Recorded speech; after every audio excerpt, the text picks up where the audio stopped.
Nós ainda estamos em 2024, mas o presidente da Câmara dos Deputados já está olhando lá para frente.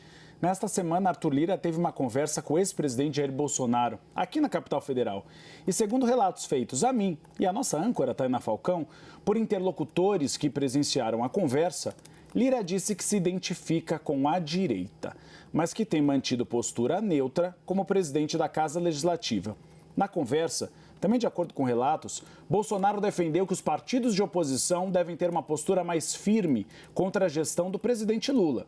A declaração de Lira foi vista por interlocutores do parlamentar como um aceno político para quando deixar o comando da Câmara dos Deputados, lá em fevereiro de 2025.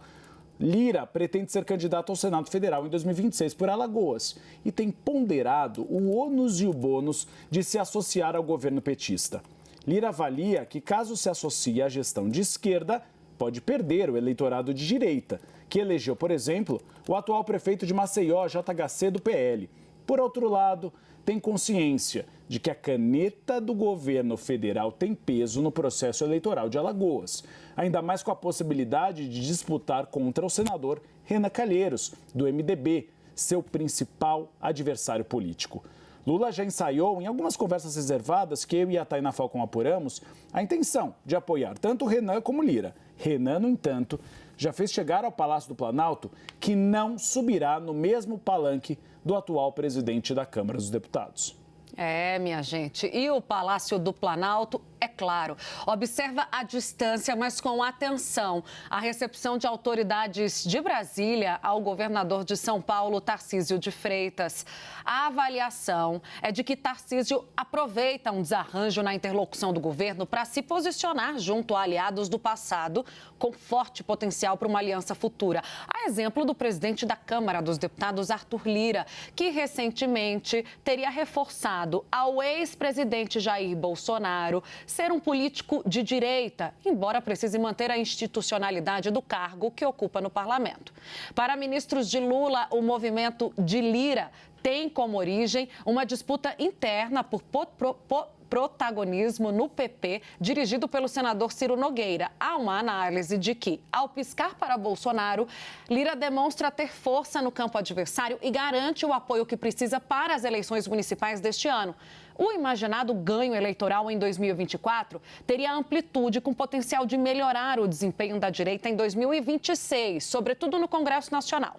Apesar de observarem o movimento com muita atenção, ministros petistas descartam desgaste ou eventual rompimento e recordam que Lira precisa do governo para costurar um acordo para a eleição na Câmara. Fontes próximas de Tarcísio também avaliam que a vinda dele à capital tem motivação eleitoral. Tarcísio, mais uma vez, teria demonstrado, na opinião desses interlocutores, deferência aos poderes sem perder o apoio do Centrão e do bolsonarismo. Vamos à nossa primeira rodada de análise. Deu o que falar a passagem do Tarcísio de Freitas aqui por Brasília. Não existe espaço vazio na política, não é mesmo, Pedro Venceslau? E quando eu falo de espaço vazio, é o silêncio do entorno do presidente Lula em relação à queda da aprovação do governo, demonstrada em pelo menos 3 pesquisas recentes. Boa tarde, Tainá. Boa tarde a todos. Boa tarde, Uribe. Boa tarde, Larissa. Essa visita do ex-ministro Tarcísio de Freitas, governadora, agora a Brasília, tem um caráter simbólico, primeiro, porque coloca ele, reforça o papel dele como o principal herdeiro político de Jair Bolsonaro, caso ele seja mesmo considerado inelegível. O Tarcísio de Freitas tem feito movimentos, ora, para se mostrar um governador republicano, moderado, que dialoga com o presidente da República, que não se importa em aparecer ao lado do presidente Lula, mas ora também tem feito gestos ao bolsonarismo, gestos para o eleitor bolsonarista fidelizar essa audiência. Então, essa visita a Brasília, nesse momento, coloca o Tarcísio de Freitas dentro desse ambiente bolsonarista como o principal candidato à presidência da República em 2026, embora o governador se coloque apenas como um candidato à reeleição e não diga que tem essa pretensão. Tarcísio de Freitas tem agora também trabalhado muito nas eleições municipais no estado de São Paulo, do lado da agenda bolsonarista, reforçando os candidatos do ex-presidente da República e tem mostrado um alinhamento justamente para evitar críticas e também evitar o fogo amigo. Larissa Rodrigues, a gente vê então um Arthur Lira que, claro, é a essência do Bloco do Centrão, piscando cada hora para um lado diferente. Mas os acenos dele à direita têm sido maiores do que os acenos à esquerda. É o que a gente tem visto agora nessas últimas sinalizações feitas por Arthur Lira. Isso mostra que ele teve um choque de realidade. Ele não vai conseguir compor em Alagoas com Renan Calheiros. Renan Calheiros já foi ao Palácio do Planalto e disse: não há possibilidade de dividir palanque com Lira. O que sobrou foi a direita. Então, ele tem o mais rápido possível de abraçar Jair Bolsonaro, senão o discurso dele de que estou distante da esquerda não vai colar, já que ele está em reuniões com Luiz Inácio Lula da Silva e já fez sinalizações que está disposto a levar adiante a pauta governista, né?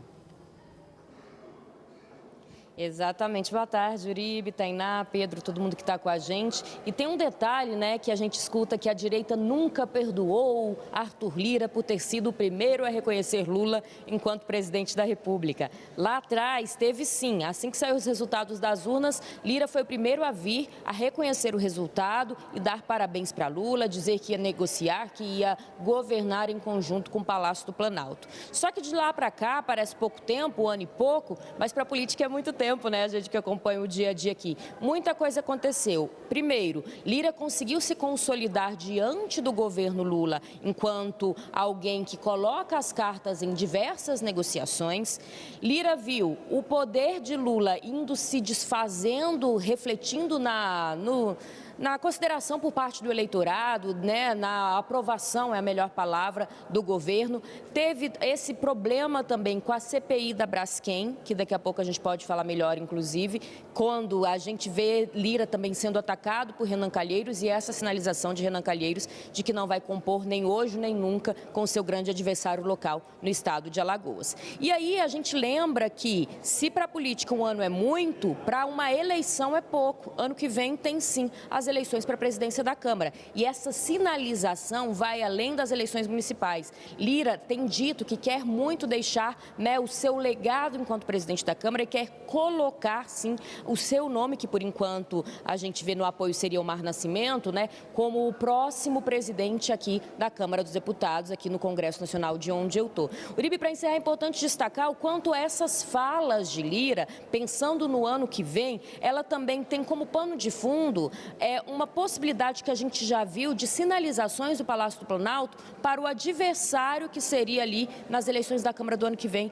até agora o próprio presidente do Republicanos, né? Então a gente tem toda essa negociação acontecendo nos bastidores e que tudo dá para a gente resumir que Lira andou para o lado de lá, conseguiu se fortalecer mais do que o Palácio do Planalto e viu a aprovação do Palácio do Planalto ir descendo. Por isso essa sinalização agora também tanto para a direita.